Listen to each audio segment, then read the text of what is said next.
This is Inside Indiana Business Radio for the morning of June 10th, 2022, brought to you by That's Good HR. I'm Wes Mills.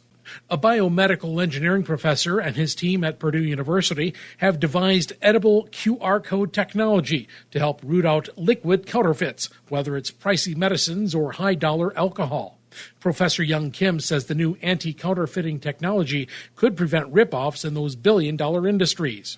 The tiny silk tag with a QR code can be swallowed and doesn't affect the taste. Our tag is composed of proteins without using any artificial and synthetic materials. So it is safe to eat, it is edible, and it is digestible. Simply, it's nothing but proteins. Kim says the tiny device is invisible to the naked eye. It can be placed in a liquor bottle. Using a smartphone, the customer can determine if the product is authentic.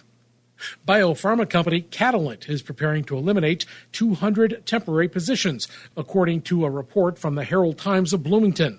The company has expanded several times over the past 2 years as it responded to the pandemic by increasing its drug product manufacturing and vial filling capabilities. The publication says in addition to layoffs, employees will switch from 8-hour shifts to 12-hour shifts and will work 4 days and 3 days per week in alternating weeks.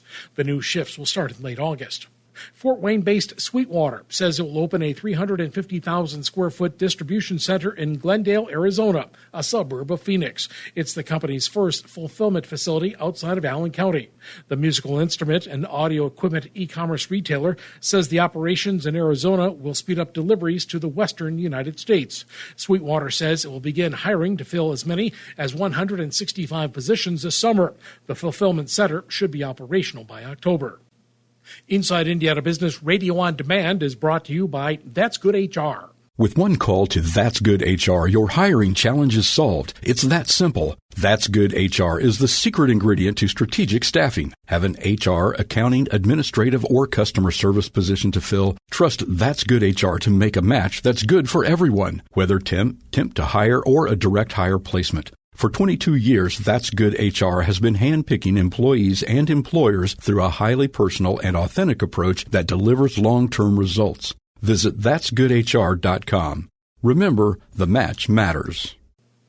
The outgoing leader of Indiana Sports Corporation is joining an Indianapolis-based information technology firm.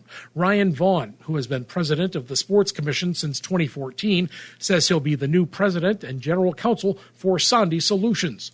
The firm provides IT support as well as consulting and staffing solutions for companies across central Indiana.